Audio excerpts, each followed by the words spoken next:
गयो मागन कटे नंदे कटे नंद की जोर कटे नंद की जोर माखन खाए गयो माखन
माखन चोर भगवान की जय हो।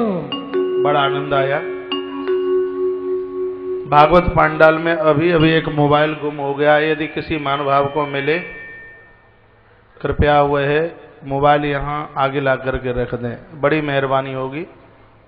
यदि किसी को यह मोबाइल मिला हुआ हो, पहुंचा दें। ये माइक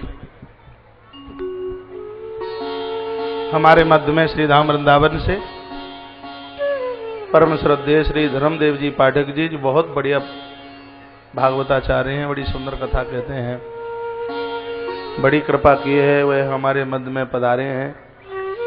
व्यासपीठ से श्री पाठक जी का बहुत स्वागत है, सम्मान है।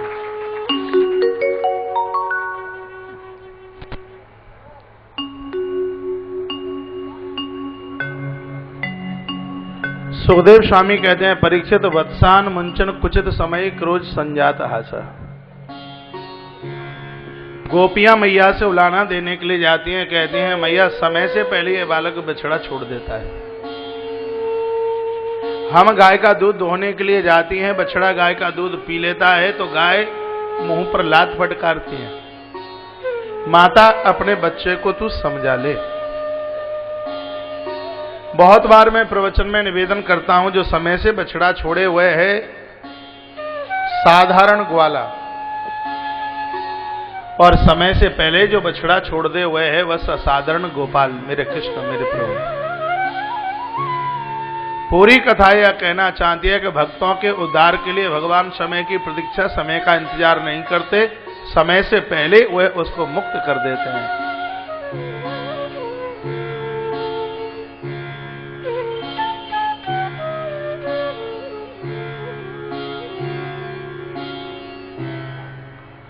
एक दिन की बात, भगवान गौचारण करने के लिए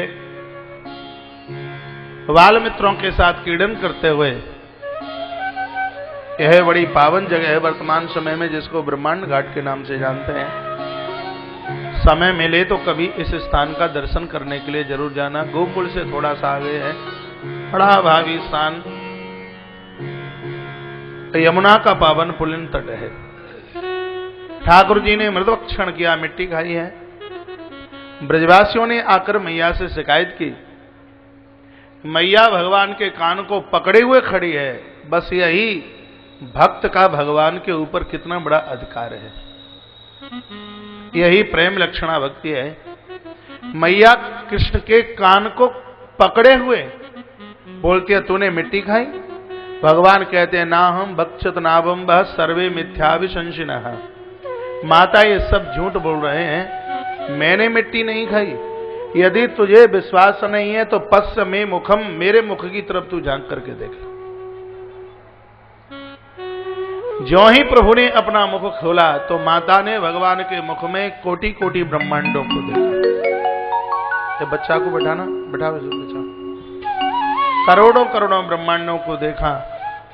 मां तो अचेतन होकर के नीचे गिर पड़ी है। प्रभु ने अपनी दिव्य लीला का प्रयोग किया। यह लीला भगवान ने क्यों की, इसके कई भाव हैं, इसके कई कारण हैं।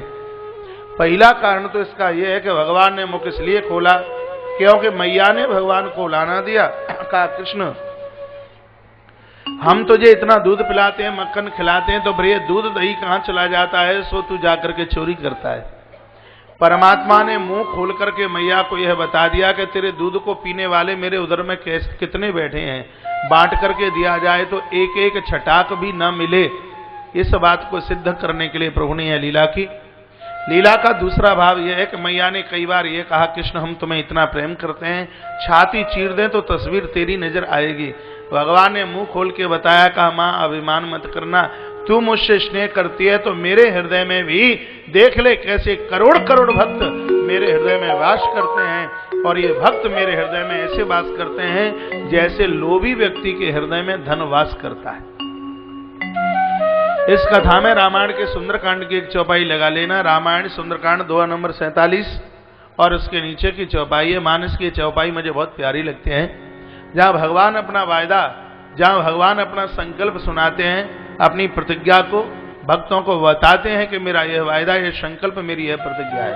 क्या कि अस सज्जन मम और बस कैसे, अस सज्जन मम और बस कैसे, लोभी हृदय बसो धनु जैसे, अस दोनों हाथ और बस कैसे, लोभी हृदय बसो धनु जैसे, अस सज्जन मम और बस कैसे, अस सज्जन मम और बस कैसे, लोभी हृदय बसो धनु जैसे, लोभी हृदय बसो धनु जैसे, अस सज्जन मम और बस कैसे, लोभी हृदय बसो धनु जैसे। बोलिवाल कृष्ण लाल की। जय हो। लोभी हृदय बसाऊं धनु जैसे, भैया माइके, जैसे लोभी व्यक्ति के हृदय में संपत्ति वास करती है, भगवान कहते हैं भक्त मेरे हृदय में ऐसे ही वास करते हैं।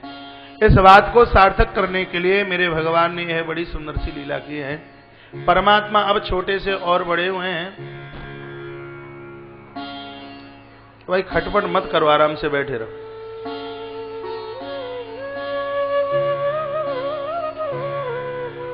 इन बच्चों को थोड़ा इधर कर दो या उधर कर दो, रास्ते में से क्या करो, पीछे बैठा, इनको पीछे बैठा दो, उधर बैठा, रास्ते में से उधर। चलो बच्चों, पंजीरी बटे तब आना, ठीक है।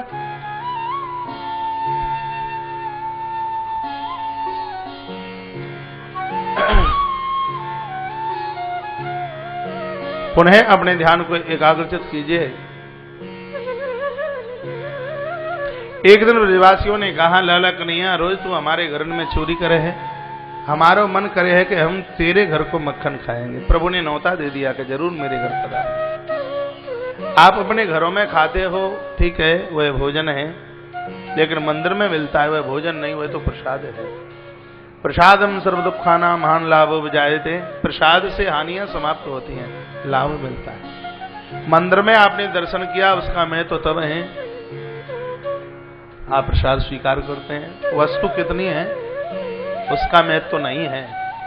महाराज, जैसे थोड़ी सी दवाई अपना एक बहुत बड़ा प्रभाव दिखाती है, किंचित मात्र प्रसाद भी अपना बहुत बड़ा प्रभाव दिखाता है। भोजन को नित्य प्रसाद बनाइए। ईश्वर के निमित्त बनाया गया है भोजन है, भगवान के दरबार में पहुंच जाता है तो वह जाकर के प्रसाद बन जाता है। खाना मत खाइए, प्रसाद लीजिए। जो ईश्वर को नहीं चलता उसको खाना कहते हैं, और जिसका भोग भगवान को लगे, प्रभु स्वीकार करें, वह क्या है? प्रसाद है, प्रसाद। कहा कि हम तेरे घर का आज प्रसाद लेंगे। प्रभु ने न्योता दे दिया कि कल सब चले आना।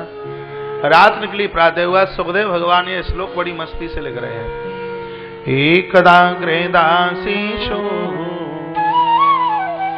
यशोदानंद गेहिनी कर्मांतर नियोक्तासु निर्ममंथन स्वयं दधि। भगवान के लिए मैया दधि मंथन कर रही है। आप जगत का जो भी कुछ कार्य करते हैं उसके ऊपर ईश्वर के नाम का संपुट लगाते हैं, समझ लीजिए वही विशुद्ध कर्म है, पावन कर्म है, पवित्र कर्म है। नहीं तो इसी भागवत में 3 प्रकार के कर्मों का वर्णन किया। 11वें स्कंद में है कर्मा कर्म विकर्मेति।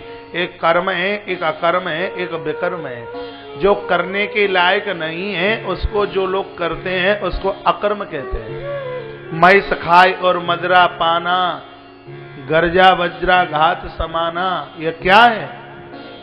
यह अकर्म है। सिर्फ अपने कुटुंब खानदान परिवार के लिए आप कुछ करते हैं उसको विकर्म कहते हैं। ना अकर्म से उद्धार होगा, ना विकर्म से उद्धार होगा। बंधु हो, उद्धार होगा कर्म से। ऐसे ही कर्म के लिए गोस्वामी जी ने लिखा, कर्म प्रदान विश्व करी राखा।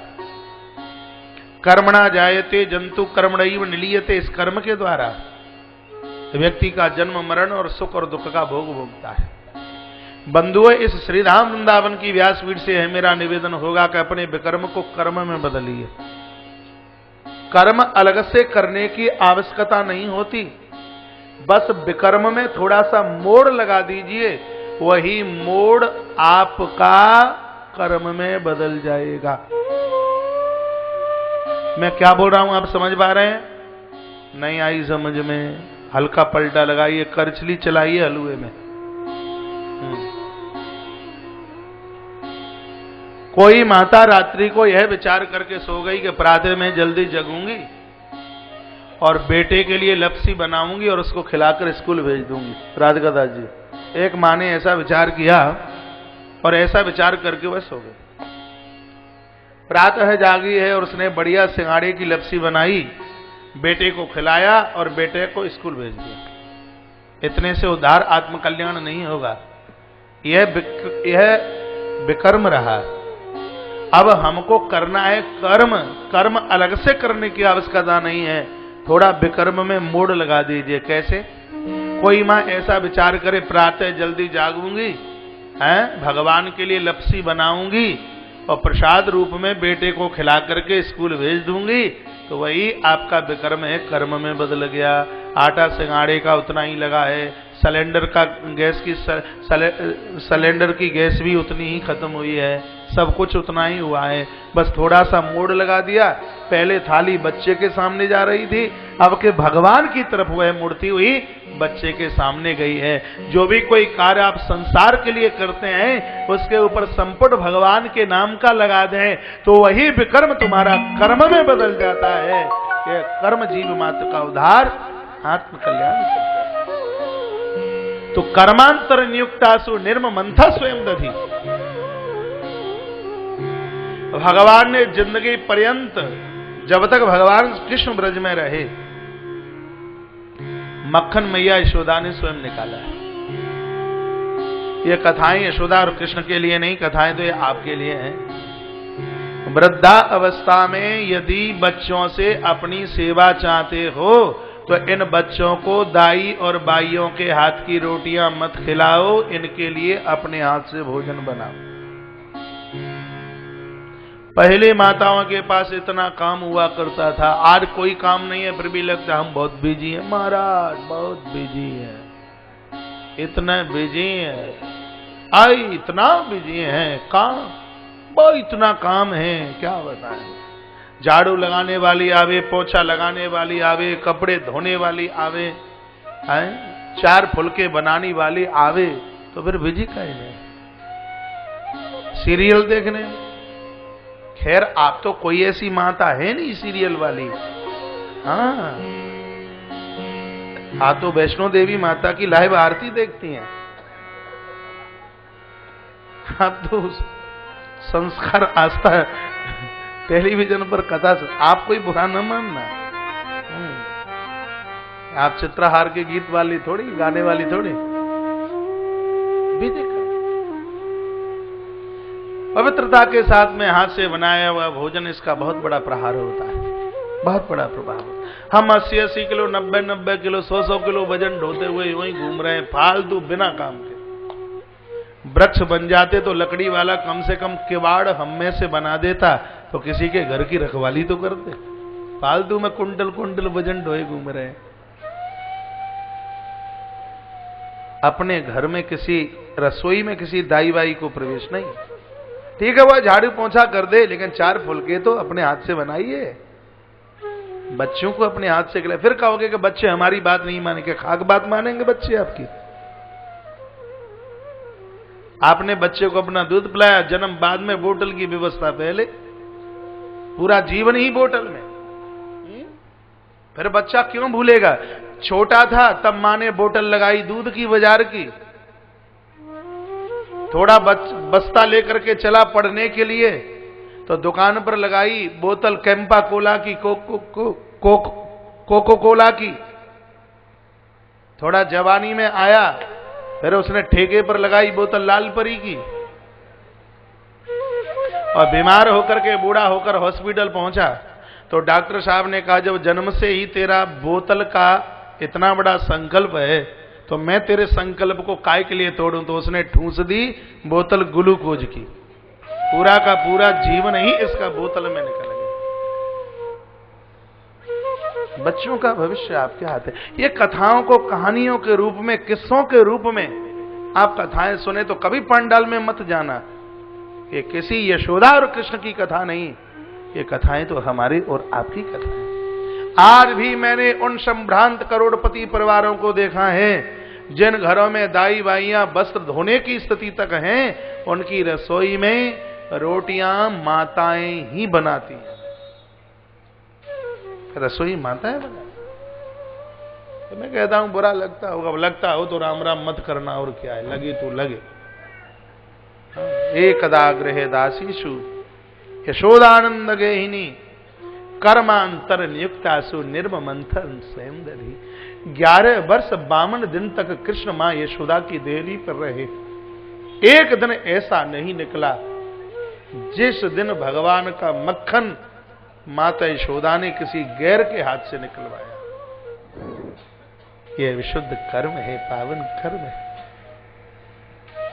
कन्हैया एक दिन लुढ़कते हुए मां की गोद में आके बैठे, कहा मैया भूख लगी है, घर में कछु खावे के दाएं हुई तो दे दे। मैया बोली लाला कन्हैया मक्खन तो है लेकिन बासो है, तेरे काजे में घड़ों सो ताजी सो माखन निकाल।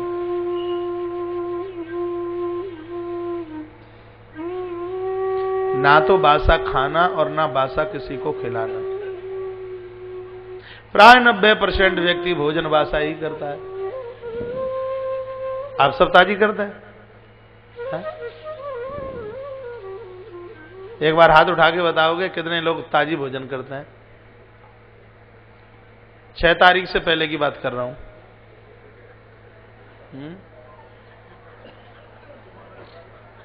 और हाथ?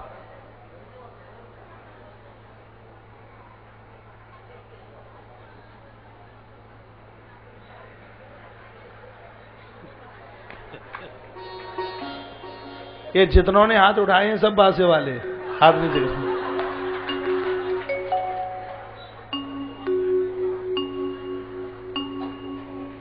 मैं दाल रोटी चावल की बात नहीं कर रहा। हां कुछ हाथ ऐसे हैं ताजी वाले, ऐसी बात नहीं है। दाल रोटी चावल की बात नहीं कर रहा। मैं निवेदन कर रहा हूं कि पहले जन्म में आप करके आए, इस जन्म में उसका खा रहे हो। इस जन्म में इतना बढ़िया कीजिए आपका अन्न ताजी हो जाए।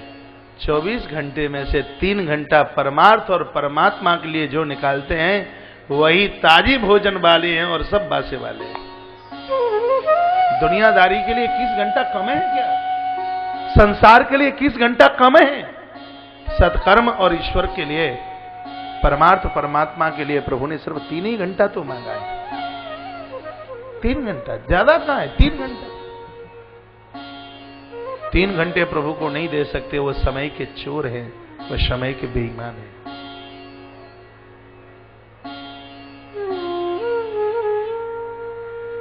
तो भगवान ने कहा मैया भूख इतनी लगी है, अपना दूध मुंह को पिया दे। कई सोच, तेरो दूध कैसे? मैया दूध पिलाने लगी है। चूल्हे पर पद्मगंधा नाम की गाय का रखा हुआ दूध, उसमें उफान आया।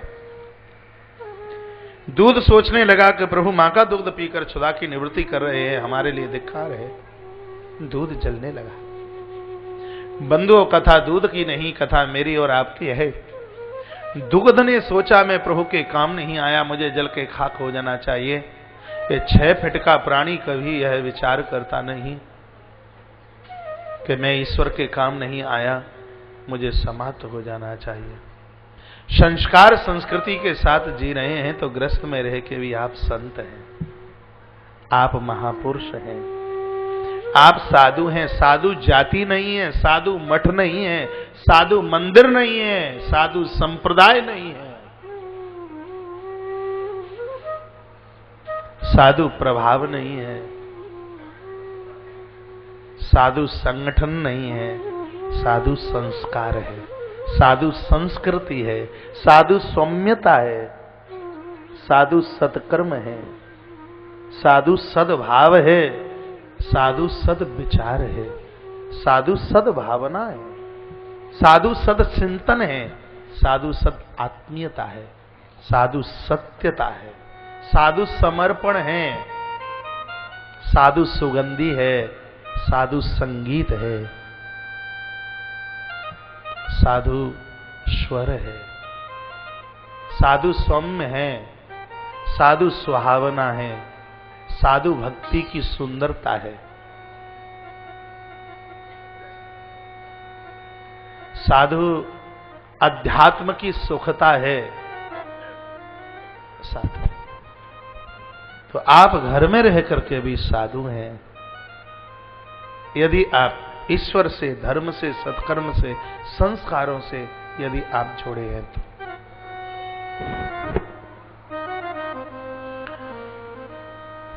वह जीव मनुष्य की नहीं जो प्रभु नाम न ले, वह कान मनुष्य के नहीं जो भगवान की कथा न सुने, वह मस्तिष्क मनुष्य का नहीं जो बड़ों के चरणों में न नमित हो। क्या है? कोई मेंढक टर टर कर रहा है, किसी बिलवी के ऊपर कोई तुमड़ा लटक रहा है, जो नहीं कह रही राम गुण गान, जो नहीं करेंगे राम गुण गाना, ई असोदा तोरे जीग समाना, जो नहीं करेंगे राम गुण गाना, जीग असोदा तोरे जीग समाना, सिर कटी तू मुर समतूला,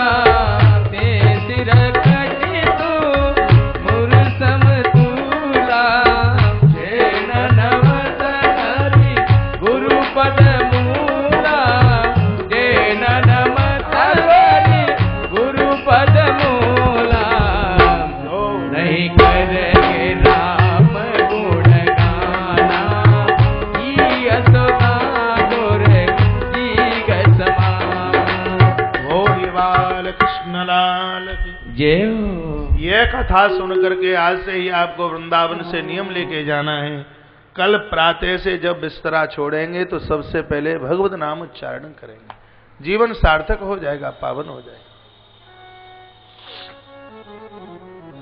मैया दूध को बचाने के लिए गई, भगवान ने मटका फोड़ दिया, मैया मारने के लिए दौड़ी, कृष्ण ने दौड़ लगाई है। बूढ़ी मैया, बालक कृष्ण अब कितना दौड़े, थक गई। राम रे राम, हम पे तो पकड़े ही न जाए, बैठे ही नहीं जाए। मदमंगल आए का मैया हम पकड़ लें, लाला घणों सो माखन दूंगी, पकड़ लिया। का मैया आए जा, मैया ने दौड़ लगाई, 2-4 पटक लगी, 4-6 दांतों टूट के नीचे आए गए। जैसे नजदीक पहुंची, छोड़ दिया, कृष्ण दौड़ते हुए जा रहे। कहा कन्हैया एक बार पकड़ में आ जा, घड़ों सो माखन दूं। भगवान कहते हैं तिलिल में ना आऊं। ब्रह्मवर्तिक पुराण में, भागवत में तो नहीं है। मैया ने कहा कि तोकू अपने सतयुग के भगतन की सौगंध ना आए, त्रेता द्वापर के भगतन की सौगंध ना आए। मैया ने कहा लाला तोकू अपने कलयुग के भगतन की सौगंध है। इतना कहा, कृष्ण दौड़ करके आए हैं और मां के कंठ से आकर के लिपट।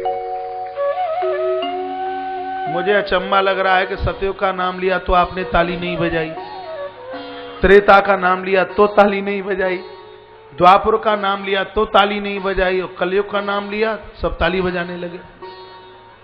आप ये सोच रहे होंगे कि भगवान को कलयुग के भगत ज्यादा प्यारे हैं इसलिए सौगंध मान ली। ऐसा नहीं है।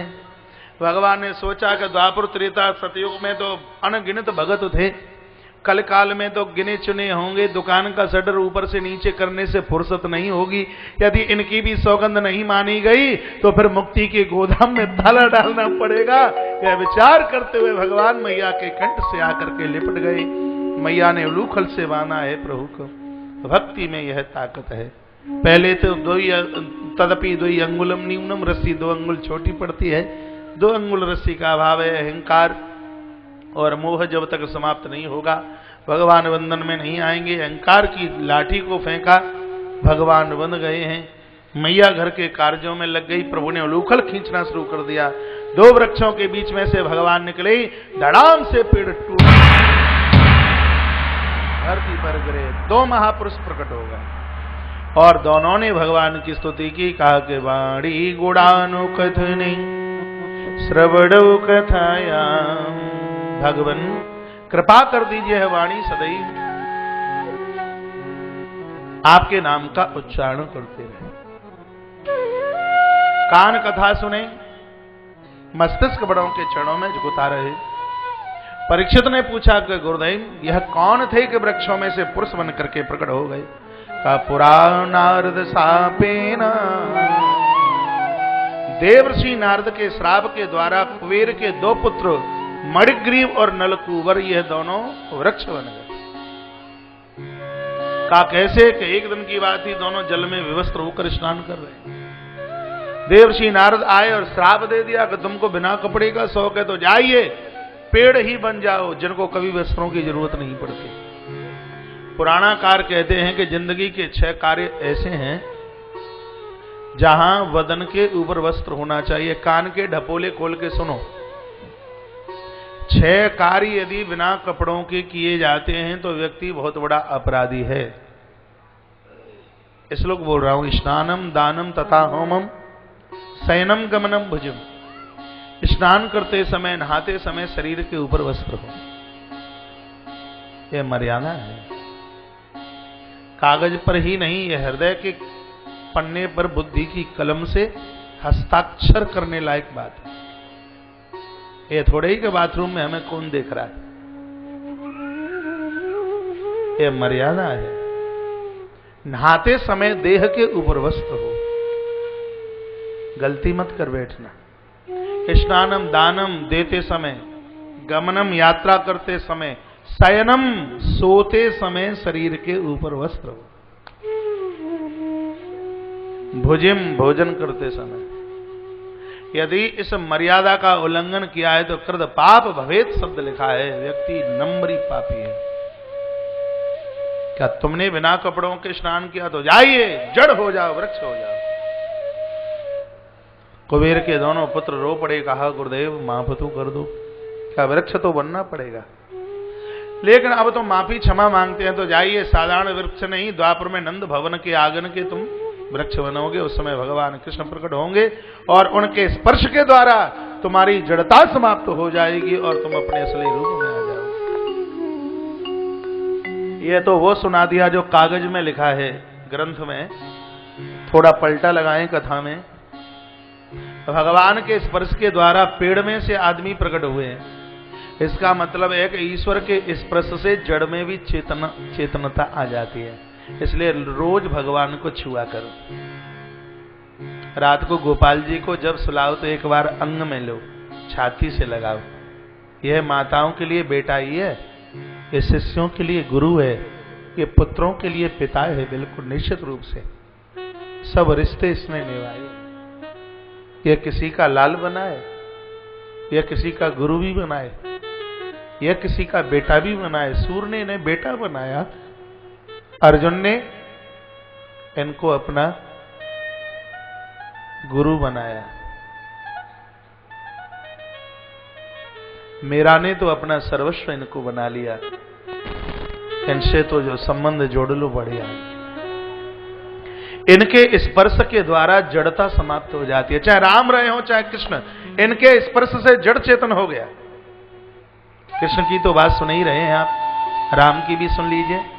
मिथिला की तरफ जा रहे हैं, रास्ते में पत्थर की शिला नजर आई। गौतम नारी श्राप वश उपल दे अधर धीर, चरण कमल रज चाहती, कृपा करूं रघुवीर। भगवान के चरण के धूल के द्वारा पत्थर की शिला में से भी अहिल्या प्रकट हो गई है। वहां भी जड़ को राम ने चेतन किया, यहां जड़ को भगवान श्याम ने चेतन किया। वहां पत्थर में से स्त्री, यहां वृक्ष में से पुरुष प्रकट हो रहे हैं। राम और कृष्ण के स्पर्श से जब पत्थर और पेड़ तर सकते हैं, मुक्त हो सकते हैं, तो हमें और आपको मुक्ति क्यों नहीं मिलेगी? ये बहुत बड़ी अज्ञानता रहेगी कि मनुष्य जीवन धारण करने के बाद हम भगवान के बन करके न जिए। न जाने हैं लोग दुनिया में किन किन के बन करके जीते हैं। कितनी बार कहते हम तुम्हें लाड करते हैं, हम तुम्हें प्यार करते हैं, क्या क्या बोल देते हैं, I miss you, I like you, क्या क्या बोलते हैं। ये मैं हंसने और मुस्कुराने के लिए नहीं बोल रहा, सच्चा प्रेम करने के लायक यदि कोई है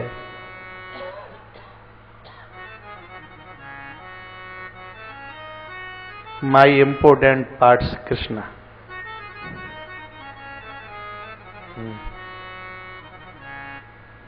मेरे हृदय का यदि कोई बहुत ही ज्यादा मुख्य, बहुत ही ज्यादा कोई बहुत ही ज्यादा कोई जरूरी पार्ट्स है, वो मेरा इष्ट है, मेरा भक्त। हम सबके बिना रह सके लेकिन इसके बिना नहीं। ये गति है, ऊर्जा है, अध्यात्म है, ऊंचाई है, इसके बिना कुछ नहीं। सूर, तुलसी, मीरा, इन महानों के प्रसंग आप पढ़े हैं। कृष्ण की कैसी कृपा बरसी है।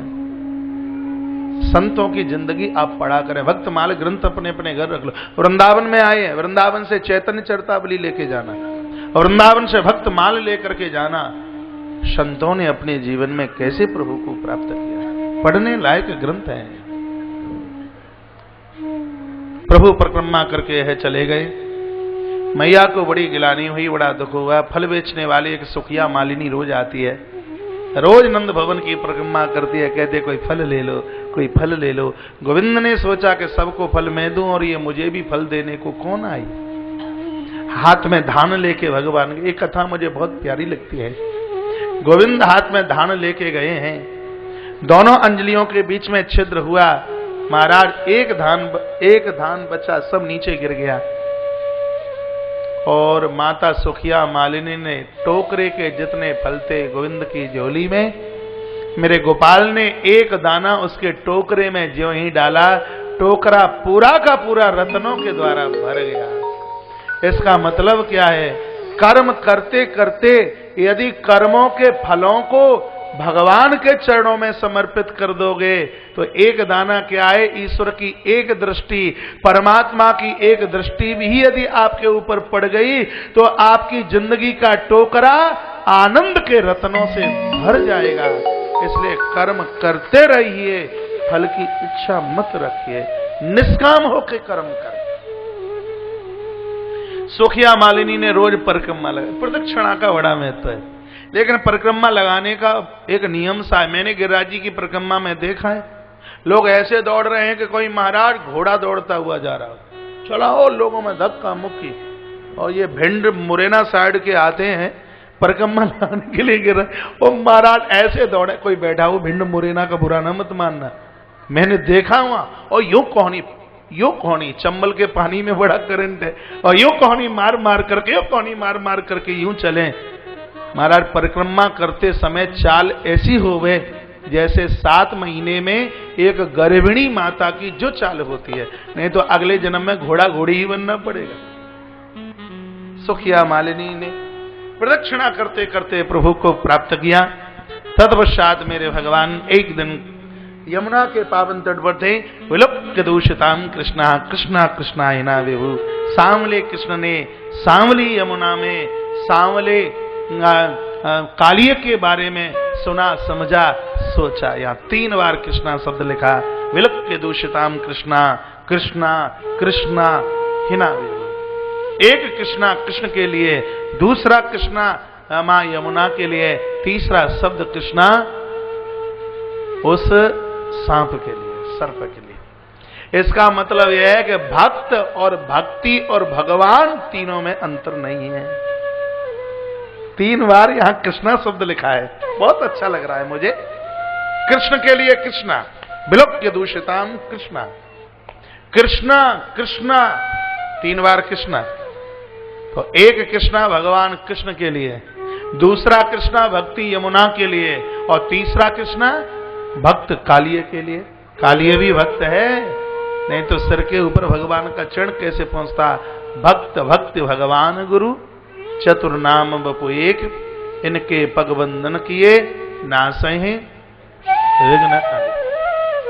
कथा तो बड़ी लंबी है, ये तो कई परसेंट में कथावाचक बंधु कहते हैं कि भगवान यमुना के तट पर गए और बड़ी जोर से महाराज बल्ला और गेंद का खेल हुआ, हम मारी जोर से महाराज गेंद में बड़ी जोर से प्रहार किया और गेंद जाकर के दहे में गिरी।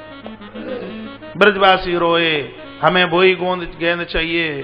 कन्हैया ने कहा मैया से रेशम की गेंद बनवा के ले आऊंगो।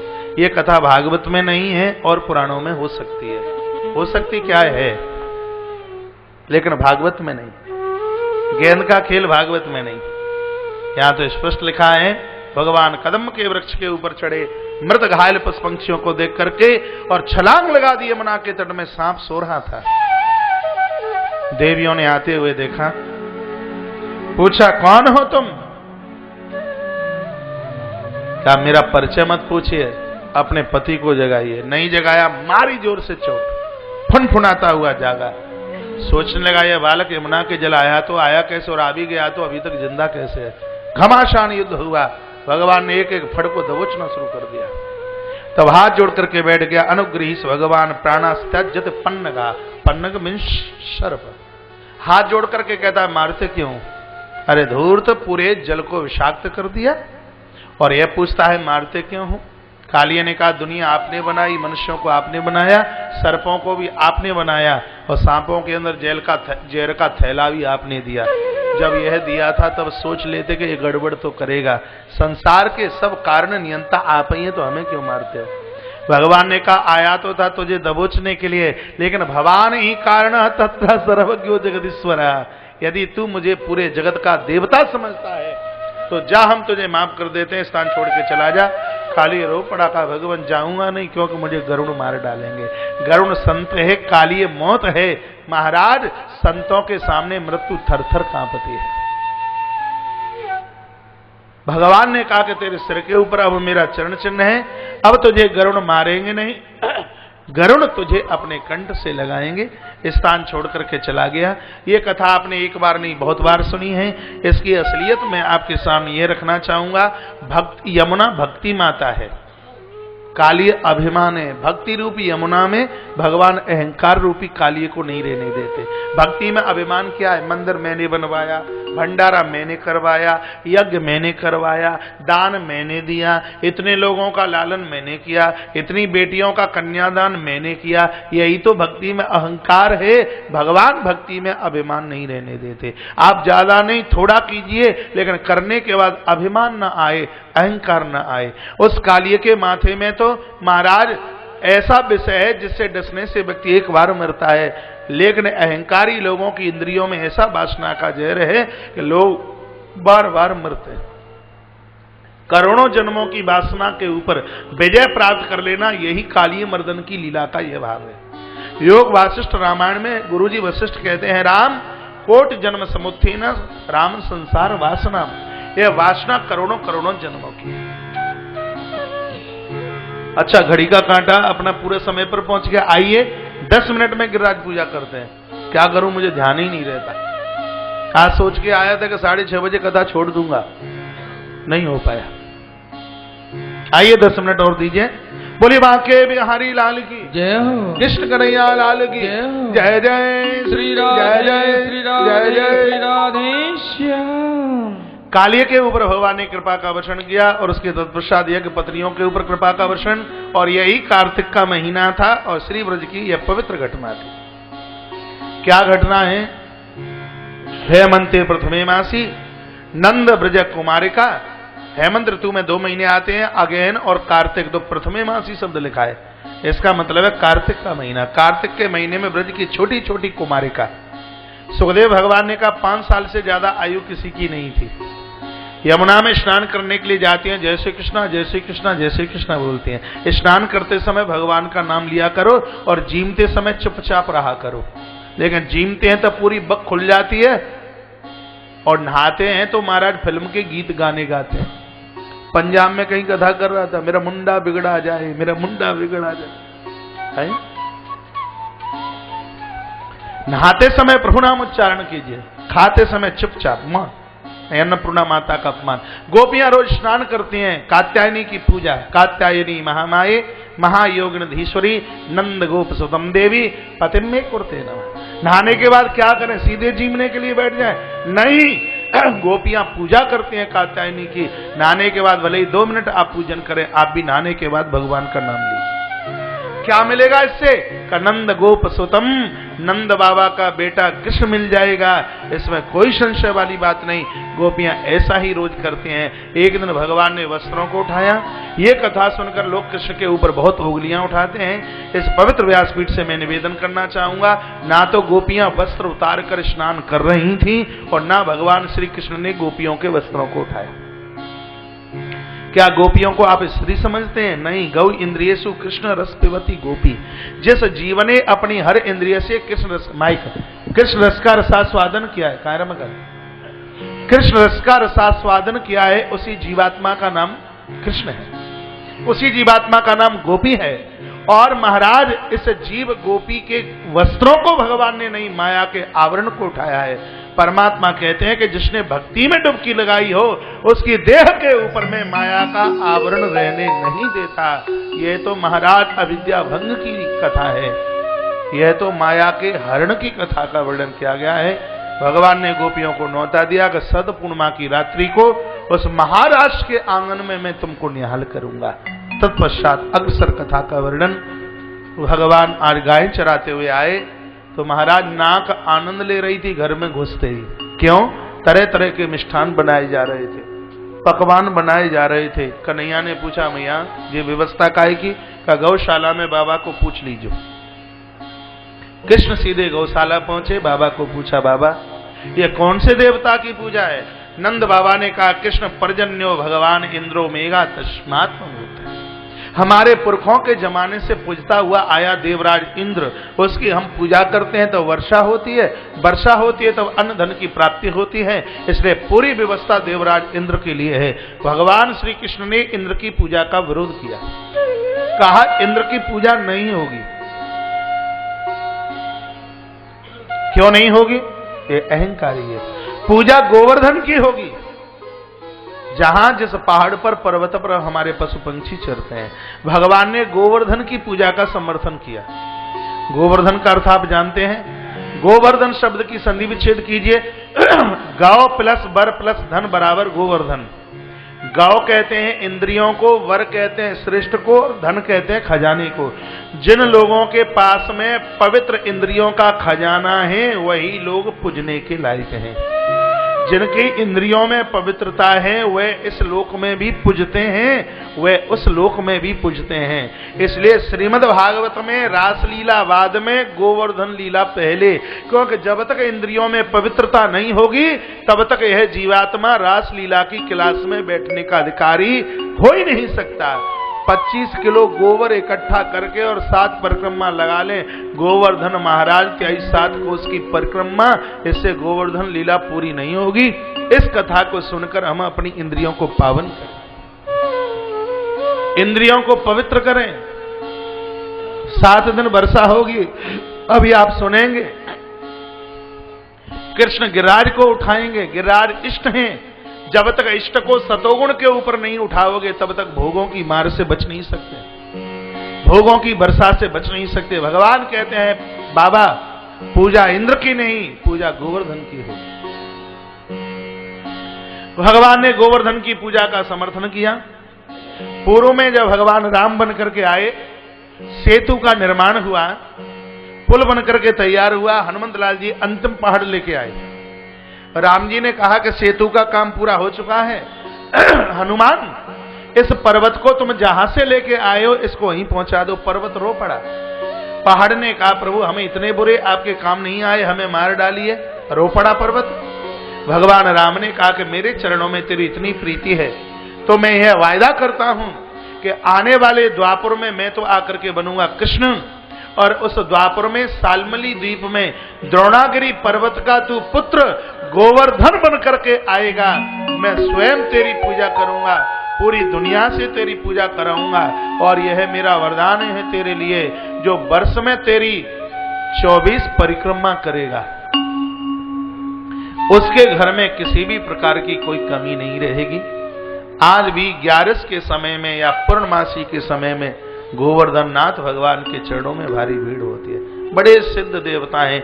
सुखदेव भगवान ने तो भागवत में लिखा है कि जब तक धरती पर रहेगी गंगा और ब्रज में रहेंगे भगवान गोवर्धन नाथ, तब तक यह कलयुग जीव मात्र का कभी कुछ बिगाड़ नहीं सकता। 2 पहाड़ महाराज, 2 पर्वत ऐसे साकार भाव से पूजे जाते हैं। चित्रकूट में कामता नाथ, इस ब्रज में भगवान प्रभु श्री गोवर्धन नाथ। गुरु पूर्णिमा के समय अब के बार 75 लाख लोगों ने भगवान गोवर्धन नाथ की एकादशी से लेकर पूर्णमासी तक 4-5 दिन में 75 लाख लोगों ने परिक्रमा लगाई। अभी दिवाली के बाद पड़वा को तो अनगिनत भीड़, ऐसा बताते हैं। ये दर्शन भी बड़े भाग्य से होता है। मैं गाड़ी में बैठ के चल पड़ा, लेकिन ड्राइवर इतना नया था कि लगता था कि गाड़ी भी गई, हम भी गए और यह भी गया। जाने का प्रोग्राम कैंसिल किया। संतों को पूछा मैंने कि भीड़ कितनी थी, का संभाला नहीं जा सकता, इतनी भीड़। अमावस्या, दिवाली की अमावस्या को 50 लाख लोगों ने कामतानाथ भगवान की परिक्रमा लगाई है। कभी चित्रकूट जाएं, कामतानाथ प्रभु की परिक्रमा करना ना भूलना। कामतानाथ स्वयं प्रभु राम ही हैं और गोवर्धन नाथ स्वयं भगवान श्याम ही हैं। भगवान कृष्ण ही गोवर्धन के रूप में इस धराधाम पर विराजित। गोवर्धन की बटुलिया घर मत ले जाना, पुलस्त महात्मा का श्राप लगा है। ये ले जाना चाहते थे इनको काशी बनारस, एक शर्त पर ले कैसे जाओगे, एक हाथ पर। गोवर्धन ने कहा जहां रख दोगे संग नहीं जाऊंगा। कहा ठीक है। दाहिने हाथ पर रखा और जैसे ही ये क्षेत्र ब्रज का आया तो राम का दिया हुआ वरदान याद आया है कि मैं ब्रज में कृष्ण बनूंगा। सो महाराज ये तो इतने लंबे हो गए, 7 योजन ऐसे और 5 योजन ऐसे। महात्मा परेशान धरती पर रख दिया, फिर उठाने लगे। गोवर्धन नाथ ने मना कर दिया, संत ने श्राप दे दिया, जाइए हमारा श्राप है, आने वाले कलयुग में 1 तिल के बराबर तुम रोज घटोगे। आज भी यह श्राप लागू है। भगवान गोवर्धन नाथ 1 तिल रोज घट रहे हैं। यह भी कह दिया जो भूल से भी तुम्हारी बटुलिया को अपने घर ले जाएगा उसका सूपड़ा साफ हो जाएगा। और यह श्राप दिया, ये तो बढ़िया ही किया। यदि ये छूट दे दी जाती होती तो गोवर्धन नाथ की टुकड़ी टुकड़ी घरों में पहुंच जाती, ब्रज में तो ये रहते ही नहीं। इसलिए कह दिया कि इनकी पूजा यहीं करना, बटुलिया घर लेकर के मत जाना। ये फायदेमंद यहीं रहेंगे, यहीं पूजन करो, इनकी यहीं प्रदक्षिणा करो, इनकी यहीं परिक्रमा करो। बड़े विशाल काय देवता हैं। हमारे वृंदावन की सीमा में एक मंदिर बना हुआ है, पागल बाबा का मंदिर। गिरिराज भगवान ने बड़ी कृपा इनके ऊपर की है। उस महापुरुष का नाम लेकर के तो मेरी आंखें भर आती हैं। इस महापुरुष का मैंने दर्शन नहीं किया, लेकिन इनकी कहानी और किस्से इनकी जीवनी में सुनता रहता हूं। पूज्य महाराज श्री गया प्रसाद जी महाराज, आज भी परिक्रमा में इनकी समाधि है। यह सत्य घटना है। भगवान गोवर्धन नाथ इनको ऐसे बात किया करते थे जैसे हम और आप आमने सामने बैठे। बड़ी कृपा भगवान गोवर्धन नाथ की वर्तमान समय में बरस रही है। आप श्री ब्रज में आए हैं, भगवान की प्रदक्षिणा परिक्रमा जरूर करना। आप कथा में बैठे हैं इसलिए गोवर्धन नाथ तो यहीं आ गए हैं। मान लो तो भगवान है नहीं पाषाण का टुकड़ा। मानसिक पूजा का भी बड़ा महत्व है। महाराज 2 शर्तों के ऊपर पूजा को स्वीकार किया गया। एक तो तेरे भगवान को मांग मांग के खाना पड़ेगा, यदि इंद्र ने कोप किया तो हमारी रक्षा भी करनी होगी। भगवान ने कहा दोनों शर्त हमें स्वीकार है। ब्रज में तरह तरह के मिष्ठान पकवान बनाए जा रहे हैं। बड़ी बड़ी तो मिठाइयां बनाई गई हैं। बर्फी कई तरह की बनाई गई, जलेबी मैदा की बनाई गई और तो जलेबी पनीर की भी बनाई गई। पेड़ा मथुरा का मंगाया गया, पेठा आगरा का मंगाया गया, रेवड़ी बरेली की मंगाई गई और पापड़ हापुड़ से मंगाया गया। गुजिया मक्खनपुर की मंगाई गई। चीजें बहुत सी बनी थी, कछु ऐसी बनी ताको नाम हमसो ना आवे। बड़ी बड़ी चीजें बनी। सब माताओं ने अपने अपने छबड़े छकड़ों को तैयार किया और ये सब के सब लोग चले जतीपुरा की तलहटी में पहुंच गए। किसी भी देवता का पूजन करने से पहले स्नान की आवश्यकता। यमुना बहुत दूर थी, भगवान ने अपने मन से ही गंगा को प्रकट कर दिया, नाम हुआ बोली मानसी गंगा महारानी की जय। दुनिया का ऐसा कोई तीर्थ नहीं, ऐसी कोई नदी नहीं जिसका जल मानसी गंगा में न हो। परिक्रमा करते समय स्नान करते हैं, धन्यवाद नहीं, आचमन जरूर करना। मानसी गंगा का आचमन किए बिना गोवर्धन नाथ की परिक्रमा का इतना भी फल नहीं मिलता। इतने से नीचे तो हाथ जा नहीं रहा मेरा, इतना भी पुण्य फल नहीं मिलता मानसी गंगा का आचमन किए बिना, यदि गिरिराज भगवान की परिक्रमा लगाई जाती। आइए आप कहें तो हम मानसिक भाव से भगवान का पहले तो पूजन कर लें और उसके बाद में आप सब प्रदक्षिणा और परिक्रमा आप जरूर करेंगे। बैठे ही बैठे परिक्रमा का पूरा आनंद लेंगे। आइए पहले तो हाथ जोड़िए और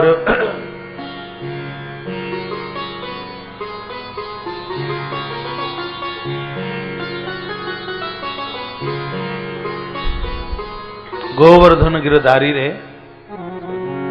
बड़े भाव के साथ में। ये नाचने वाला भजन नहीं, ये स्तुति करने वाला है, ठीक है। ठुमका वाला तो बाद में बोल लेंगे।